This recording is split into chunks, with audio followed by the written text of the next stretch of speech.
Before the video starts, it'd help a lot if you subscribed. Enjoy the guide. Hey guys, it's Barinade. I'm here to make a new Huppermage guide that's going to expand on all the knowledge that I've accumulated over the last, I guess, 6 months of playing the class on the new server.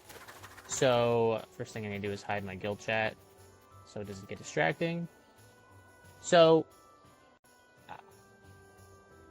from what I understand, a lot of people are getting interested in Huppermage and they're starting out and they don't really know what to do at first. So what I'm going to do is I'm going to start out by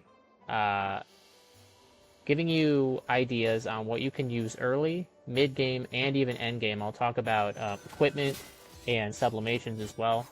I'll talk about sublimations at the end, but you know, for lower level builds, I'm not really expecting you or even really suggesting that you use sublimations because they're really not that helpful. What I meant to say is they're really expensive. Let's go ahead and first thing I'm going to do is I'm just going to put my level down to 20.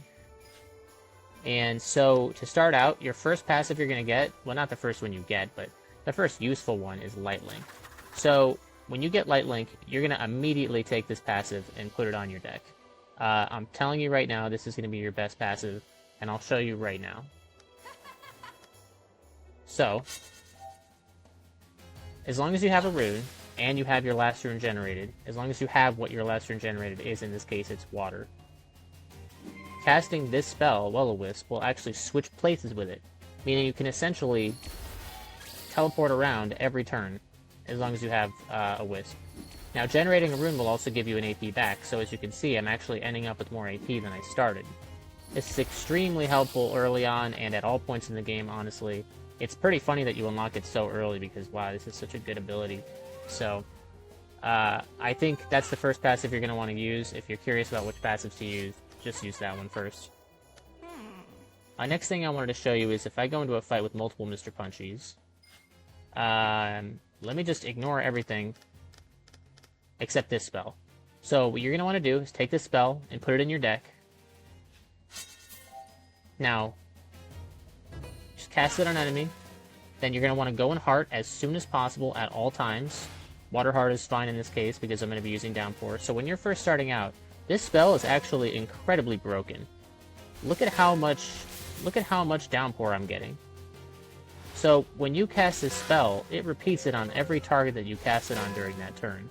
So you're essentially getting 3 hits on the first target, 2 hits on the second target, and 1 hit on the third target. Meaning you could essentially get, let's see, yeah, like 3 hits, I guess. Just like that. So when you're first starting out, just use this spell. I pretty much use this spell all the way up to a pretty high level. Because to be honest with you, you don't have to really play that crazy. And when I say higher level, I just mean like, you know, 80 or 90 when you finally start having everything unlocked. Let's see, what else should I talk about? So I also think another thing that's valuable to talk about here is Rock Slide and Rift. So what Rock Slide and Rift do is, first of all, Rock Slide is earth damage, it gives you a rune. Rift is earth damage and gives armor, but if you have an earth rune, the armor is doubled. So let me show you exactly how much armor you get when you do this. So, first things first, I'm going to Rock Slide. And now I've got an Earth Rune, I cast Rift. I get a bunch of armor. Now if I cast this without an Earth Rune, I get a lot less armor. So, yeah. So when you cast this spell, you're going to get an Earth Rune, then you're going to get armor. And that's what you want to do. So doing this, you can actually pretty much out-tank any enemy, especially if you combine it with Earth Heart, you'll do plenty of damage. So for example, I might do that, Rift, Rock Slide, and then next turn I have an Earth Rune. I might Rift, Rock Slide, Rift, and now I have 1 AP left over. I could use this spell right here called Cycle, which will give me my last rune generated back if I don't have it. Now, if I do have my last rune generated, then casting Cycle will switch it to the opposite rune, which is in this case an air rune. So that's basically what you're going to want to use early on to get started. Let's say maybe you've got a few levels and you get to, like, let's say 110. So you kind of unlocked everything, you've got 4 passive slots. let me give you a rundown on what you're gonna do here. So, at this point, you want to have one of every elemental spell. So in my case, I use Energy Flux, but of course you could just use Luminescent Disc. I'll show you that in a second. This is one of my favorite combos to do, and I think most people kind of agree with me. Is especially early on, if you have no bonus range, what this build actually does, because it's an auto build, it actually has 3 range for some reason at 110. You can go into Fireheart and use Twilight Beam as your main damage source, which does more damage the higher your QB is. Now, with +5 range, this hits pretty damn far, like wow. But the Luminescent Disc itself isn't modifiable, so you might, you know, if you don't have any bonus range, you can actually just do this from this range, and it works just fine. Maybe if you have 1 more AP, this would work even better, right? So you could use 2 discs and 2 beams, or whatever. I suppose if you're willing to just use like 1 cycle, you could do this at the amount of AP that I'm at right now, but there you go. There's one combo that people will use all the time. Another spell you're going to want to use pretty much as possible is Mirage. So, using Mirage will help you get backstab, and then you can go for a combo like this to do as much damage as you can. Now, early on, you want to try to get backstab as often as possible. If you're not getting backstab, you're kind of wasting your time, on this class especially. Because between that and your mobility, what I just showed you, Light Link, you should be pretty much hitting from backstab as much as possible. Now, right here, we have a passive called New Breath. This passive actually doubles the range of Will-O-the-Wisp, which means if you have Light Link on, look at how far you can teleport. And you can do this every turn. So like I said, just aim for backstab if you can. You know, maybe if you're in Rift or something, you want to go for an AoE, or maybe backstab isn't convenient. I could understand that, but you know, with the mobility, you should be trying to get backstab at least. Next passive I have is Sense Extension. This is a passive which allows you to regenerate QB while in Heart of Light. Every single one is different, so I'm going to assume that you can read. So just read through these, you can see what they do, it's not that complicated. My favorite one is the Water Heart, and I'll show you why. So let's just say, you know, I've got my Water Rune. I can actually alternate between a water spell and a light spell, and starting on the second spell, I'll start regenerating QB, which means I can do something like this. And you can pretty much do that every turn. I also like using shiny orbs. You might do like shiny orbs, downpour, shiny orbs, downpour again, something like this. And you'll infinitely regenerate QB while you do this, which is really nice. Now, another passive I have on here is Runic Transcendence. Now, this passive I think is completely undervalued by Huppermage players. Obviously, you're going to have half QB regen if you don't have all 4 runes, but it turns out having all 4 runes is actually really good, because you have spells that have way better effects if you have all 4 runes, like Shiny Orbs is stronger if you have all 4 runes, Light Sword life steals for more, you know, Resonance has more effects, Backband will remove more MP and AP, and Rock Slide, I mean, I had that backwards. Backband is the minus MP, Rock Slide is the AP and MP. So you've got all these nice effects that let you benefit from having all 4 runes, so why not get all 4? Which is what you'll see me do a lot. So if I don't have all 4 runes, I'll get all 4, making sure that my water rune is last, because you actually get extra damage and heals in water if your last rune generated is water. So make sure you always have your last rune generated as water. At this point, you can pretty much do whatever you want, as long as you're alternating between Elemental and Light. And as you can see, with this Runic Transcendence spell, passive, you actually get extra QB back on every spell. So just casting Light Arrow with this, I got 200 back. That's the same as it cost. So just keep that in mind. Doing all this, you can very easily get as much QB back as you want, which lets you use all the good spells. Now, if you're curious, like at this point, how am I going to make my last rune generate of water? Well, what I like to do is Wisp first, so that I store the water rune, then get every other rune, then pick this one back up, and now we're set with last rune generate of water, all 4 runes. And at this point, you can do maybe like, you know, I might do like Rock Slide, Shiny Orbs, and then maybe another Rock Slide, something like that. Obviously, if you have better AP combo, you can actually use up all your AP every turn and make sure that you're maximizing the output of your build. Let's see, what else did I want to talk about on here? Not really a whole lot. Like I said, Luminescent Disc is fine. I actually prefer to use Energy Flux at Endgame just because I don't use Twilight Beam anymore. With this build specifically, Twilight Beam's not great. But I guess you could still use it if you wanted. Butterflies is nice. Rock Slide, as I said, you can remove AP and MP, and Backband. I'll show you why I like those specifically very soon. As for light spells, my favorite ones are Light Sword, Shiny Orbs, Glistening Tears, Light Arrow, and I actually like to put Resonance on here, especially in PVM, but in some cases I might even take Moonbeam instead of Glistening Tears because this attack actually steals a lot of health. So let's say, for example, I'm in Rift. Let's see. And there's, I don't know, like 3 enemies, and they're all like, you know, low res. Okay, I picked 2. I can't count. Hold on. Okay. So, you know, for example, I might jump over here, get that Earth Rune. Now, check out how much armor I get from this attack. You actually, I mean, okay, that didn't seem like that much, but that's because I have an auto build on. With a real build on, and especially in Rift, when you have extra stats, this amount of armor that you get, especially for hitting 3 enemies, is really nice. You can even get kind of creative with it if you want. Like, let's say, for example, this enemy is standing here, actually, instead of there. Well, if I put my Wisp here, check this out. Now, Moonbeam actually ricochets off this Wisp and hits to the side. And possibly creates a really fun setup, where you can go for that if you wanted. So, there's another fun little mechanic that I think a lot of people don't know about on Huppermage. So there you go. There's a pretty good way to play like a mid-game build. If I had to pick exact spells, I'd probably play something like this. And it kind of leads into where I want to go next with the build, which is my endgame build, which I'm going to show you right now.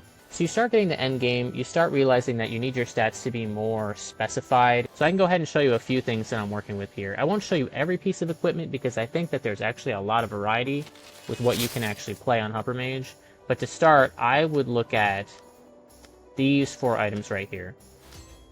So, first things first, Portal, very expensive. This is possibly the most expensive item in the game in terms of like base price. So, the biggest problem, I suppose, is that it's expensive. On top of that, Elemental Concentration is expensive. Alternation 2 is expensive. I think between these 3 items, just the Mopey King and the Portal I have alone are probably worth, if I had to guess, probably around 100 mil, maybe a little bit less. This takes a lot of time to farm the commas for these 2 types of items, so just keep that in mind if you want to get to endgame Huppermage. You might be able to save some money. Instead of taking Elemental Concentration, maybe you can go with Unraveling or Inflex 2. I also wanted to mention that you could, instead of going for Portal, you can actually get an item called Last Ring, which I think is a level 215 relic ring, and not nearly as good as Portal, but probably a lot cheaper. Now I'll actually talk about the items themselves instead of just broadly talking about it. So Portal, obviously the best relic, I think, for Huppermage, because it gives the best mastery as a ring. You know, and for a ring, this is really good.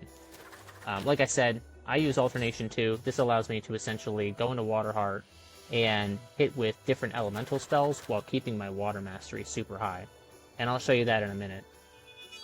Elemental Concentration, obviously, because it increases your highest mastery by 20%, which, when you go into Heart, it's whatever Heart you're in is going to be your highest mastery. So this is basically, you don't need the other mastery to be high, you just need one of them to be super high.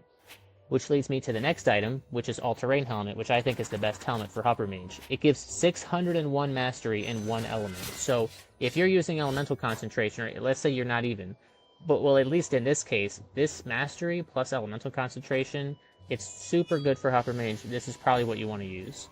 In terms of weapon, you don't have to use this Gaudman's Blade. I think it's pretty good because it gives a lot of mastery and a lot of resistance at the same time. It's not the most mastery you can get, and it's not the most resistance you can get either if you just use one-hand weapon with an offhand or a shield. But if you want like a decent balance in between those two things, I think Godman's Blade is probably the best item you can pick, and it actually gives good lock too and health. I mean, everything on this item is good, except it doesn't give critical hit. You'll notice that out of the items I picked, my sword especially doesn't have any crit on it. And I've decided that on Huppermage you don't necessarily have to pick items that have crit, because Huppermage actually scales better with Elemental Mastery, and some items that don't have crit are items that also have higher Elemental Mastery. So because of the scaling between Heart increasing your Mastery by 20%, Elemental Concentration increasing it by 20%, and Alternation 2 increasing it by 15%, you actually are better off taking more Mastery than crit in almost every case. So I think that's important. I also use Slow Influence to make up for the fact that I'm missing some crit. But if you really want to have decent crit, you can look at stuff like Ambition. Wish I could click on it. There we go. You'll get extra crit if your secondary masteries are 0, which mine are. You can also look at Neutrality, which increases your DI if your mastery is 0.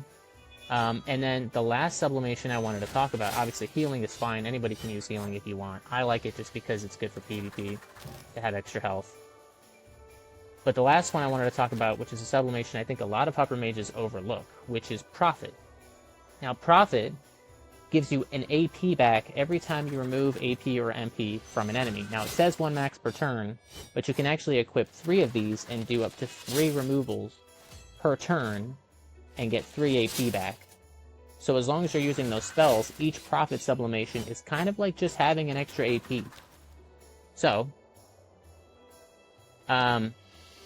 next I wanted to look at, let's say I can look at stats.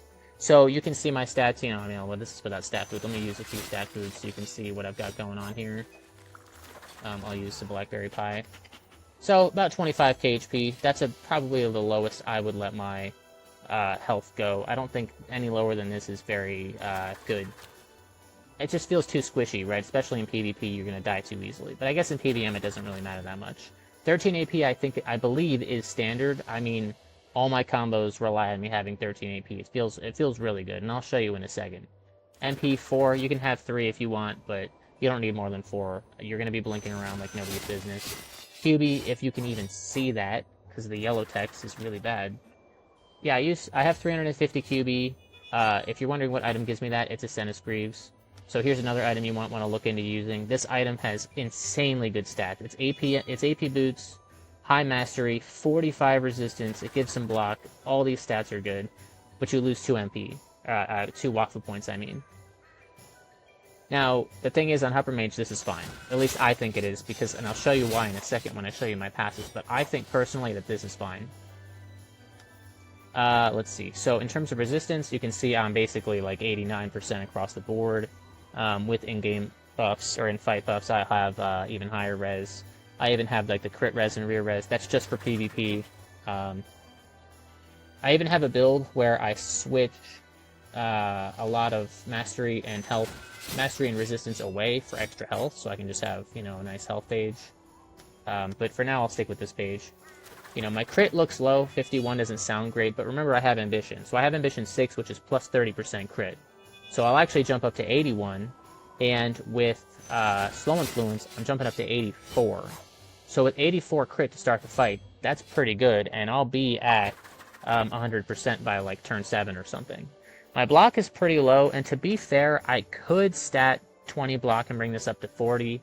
That might be better in some cases. It depends on what I'm fighting, but usually I just like this crit and rear res, especially with like Zellers and Echo Flips running around. I think actually against Zellers, you might be better off with like, more health and less resistance, but you take crit and rear res, so that if they do hit you, especially because how Echo Flips and Zellers can get backstabbed so easily, you can actually survive their hits, especially after getting minus resist. My range is only 1, but I'm okay with that because I actually get 2 range from Universality, and I'll show you that in a second. Force of Will, you definitely want to stat Force of Will. You can see I have 60, and I'll show you why in a second. Other than that, nothing too crazy. I'll look at the spells and passives. So again, like I said, Energy Flux, Downpour, Butterflies, Rock Slide, Resonance, Tears, Principio Valir, Backband, Mirage, Light Sword, Orbs, Light Arrow. Then for passives, you have Light Link, New Breath, so you can really teleport far with this. Sense Extension for QB regen. Runic Transcendence for doubled QB regen. And then my last two passives are interesting because I use Quadrimental Absorption and Universality. So I'll talk about Universality first. Anybody who sees this passive thinks it's crazy broken because you get 15 damage, 15 heals, 75 res, 2 range, all for just having all 4 runes. Now, a lot of the time you'll look at this and you'll realize that, you know, you're using a lot of QB in the process here, and it's not great. If you're using up 200 QB every turn on this passive, you're going to run out really fast. So what I found out is that you can actually use this passive right here called Quadrimental Absorption. So yes, you do lose some DI on your light spells. However, you gain 20 Force of Will, making removals better. And every time you remove AP or MP, you actually get 20 Quadrimental Breeze back. Meaning, with Transcendence, you get doubled that amount. So 40 every time you remove AP or MP. So with Rock Slide, you're actually removing AP and MP. So with Rock Slide, you can actually get 80 QB back, or with Backband, you can get 40 by removing MP from just one target. And if you hit, let's say you hit 2 targets, then that's 80 back from just hitting 2 people with Backband. Now on top of that, remember I have Profit. So if you're trying to remember what Profit does, this is what Profit does. Every time I remove AP or MP, I get an AP back. So because of that, these spells basically become really cheap, right? Like if I cast Rock Slide with 2 Profits up, this is basically a free spell cast. So just keep that in mind. Like I'm removing AP, I'm removing MP, I'm getting QB back, I'm getting AP back, and it all helps me to fund this universality, as well as using stuff like Light Arrow, Shiny Orbs, Light Sword. So now let's get into some actual gameplay, because I talked for way too long. Let's go. So, let's see here. Let's do with 3. I guess there's no reason why not. So you're going to notice the first thing I like to do is I like to get a Fire Rune. I do that every time because a Fire spell doesn't really do anything fancy. So then I might go up close enough to switch with Mirage, get my Fire Rune back, switch with Mirage, and now I want to get an Earth Rune, but Backband, Rock Slide, I mean, is 2 per target per turn, and I want to actually use it twice on the first turn on one enemy. So I'll actually use Backband to get that back, to get that Earth Rune, so that I can have my last rune generated as Water, which it will be. I then go into Water part, and at this point you know I'm not doing any damage, it's fine. But now, here's the combo I like to use. Look, I have 10 AP, I'm going to Rock Slide. Profit gets me 2 AP back. You can see I've got 10 AP still. Now with Alternation, I have Alt 2. My Water Mastery has now jumped up to 8.2k. It could be higher, but it's fine for now. Now I'm going to Shiny Orbs. You can see my Earth Mastery go up. Then Rock Slide one more time, and then Light Arrow. That is about as good of a turn 1 combo as I could come up with this build. So you're basically doing as much damage as possible, at least as far as I can tell, for turn 1 on Huppermage. Which is really good because, you know, Huppermage kind of... They usually like to wait until turn 2 to do their Light Arrow, which I have seen some Huppermages do something like, you know, let's say instead of taking Universality, I'll take Runic Profusion. It's kind of hard to take both of those passes, by the way. I would never recommend it, it's just too much QB at the same time. But I've seen some Huppermages, let's say I want to do, like, something like this.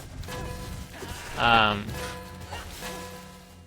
I would do, like, Rock Slide, Shiny Orbs, Rock Slide, Shiny Orbs, Backband. And I'll end my turn with 328 QB. Now you'll see my abundance is 50, but then it's going to jump up to 60 because of Runic Profusion. I don't know why I said 50 and then 60. I meant to say 40 and then 100, but I guess at this point in the video, my brain was just completely fried. Now, I might just, you know, jump in, do a Rock Slide. Now I've got my extra Mastery, and then I'll just do a big Light Arrow. Big ol' Light Arrow. 107,000 damage. Obviously, you could combine Excess with this and probably do more damage with just the Light Arrow alone. However, I've found that Alternation 2 does more damage over time, and also it's more healing as well, right? You'll get more healing out of it because you get more Mastery. So, that's something you could do, but I prefer using this setup. Now, there's a few things I really like to do here. Let me show you some fun combos. So, for example, one thing I might do is, you know, I might see an AoE, and I'll actually do something like this. So I'll switch to make the AoE with Mirage, then Energy Flux to hit all 3. And then I'll actually, at this point, I'll just do 1 Rock Slide on the closest enemy or something like that. Then I'll get my Water Rune, go into Water Heart. Now, I wanted to save Backband cast, because you only cast it twice per turn, because I can hit all 3 with all 4 runes, which means check out how much MP I removed. Look at that. And now they don't have any Force of Will until I do that. But on any enemy, this is going to shred their MP. Well, now my Water Mastery is buffed, and my next Light spell is going to regen QB, so I can just do whatever I want. I'll do Resonance, another Backband, another Resonance, and let's say, 1 more Energy Flux. That's a pretty fun combo, at least in my opinion. So another thing I might do is sometimes I'll be in like a weird spot where essentially what I can do is I can use Will-O-Wisp to get Backstab, but then I'll think about it, and I've got Principio Valier, and this spell can actually teleport a target onto the nearest wisp within 6 cells. So let's say maybe I want to hit them both in Backstab, I could just do this to move him onto it, because my last turn generated is water. Now that they're in an AoE, I can pick this up, and then just go for a nice, like, Backband Light Sword combo. Something like this if I wanted. And, of course, you don't have to play it exactly like that. That's just an idea, right? You could kind of do whatever you want there. But that's something that I like to do. Another thing you could do, check this one out, I like this one a lot. So I might, let's just say, I'll wait 1 turn. So I might do something like this, and switch him onto it, but leave the Water Rune there. So I'll get this, and this, and this, and get the Water Rune. And now because he's on a Wisp, this becomes an AoE. And now I could do 1 more Rock Slide, and then 1 more Shiny Orbs, for a nice big AoE that actually also heals myself in the process. So there's another fun combo you can do. So, between all that, I think Huppermage is super fun. There's a lot of things you can do in here, like, you might even, maybe you want to, like, get rid of Universality and do something different. You might try, like, you might even try, like, Soul Altruism. I actually think that Medicine's more useful than Soul Altruism. If you ever want to do a support build, you might take, like, Downpour, maybe Vestige instead of this, maybe Runic Overcharge instead of, I don't know, this. And then, there you go, you got yourself a support build where you actually heal for a lot. I could show you how much I heal, too, if you're really curious. Just with this setup alone. Let me let it hit me first.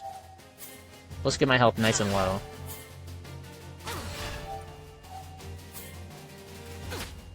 Nice and low. A little bit lower. Okay. So, here's what I'm gonna do. I still want to be last turn generated water as a healer. But I might do something like jump off. Then do this.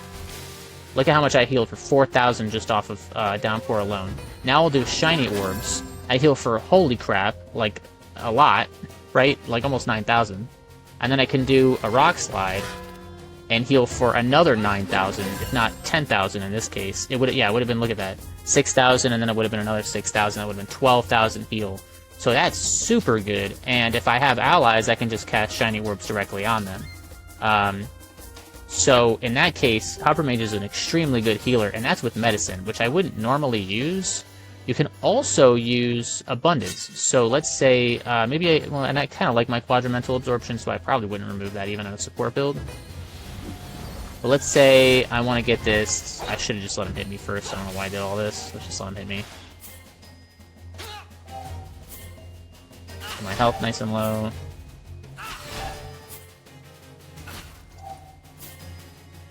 Okay, so let's say I want to get a decent amount of health back. One thing I could do is, because of Abundance, I could actually, like, maybe Rock Slide, and then Shiny Orbs to heal an ally, and then Rock Slide again, and now I've got maybe Listening Tears, because watch how much this is going to heal me for. That just healed me for 10,000. And then if I really wanted to, I could also do this. There's another 10,000. So, I think Huppermage could make an extremely good healer. I'm not sure if people are going to ever play it as one, because you don't have any minus res, you don't have any way to revive allies, and the ways to buff allies aren't that great either. But, and I mean, you have, like, I guess, like, Vestige is pretty funny, right? Nice DI buff, DI debuff on enemies, but you can only cast it on enemies or the Wisp. The thing is, imagine Huppermage as, like a healer that has no minus res, and you have no revive, but you can do this. You know, or you could do this. Or maybe you could do this. So, I think there's potential for this build, but personally, most of the time, if we have a healer, they're also doing minus resist and they're also reviving. So, it's up to you if you want to make a support build. I would love to see some Huppermage supports. But for now, that's pretty much all I've got for you guys. I hope you enjoyed this video and learned a few things. Feel free to reach out to me if you want to ask me some questions. I always respond, and I promise I'm not mean. Thanks for watching. Don't forget to subscribe if you haven't yet. I'd love to try to get up to, let's say, like 500 subscribers, as pitiful and pathetic as that is. For WAKFU, I'd think that'd be pretty good. So, thanks for watching, and I'll see you guys next time. Hopefully in some PvP or something, because this was boring.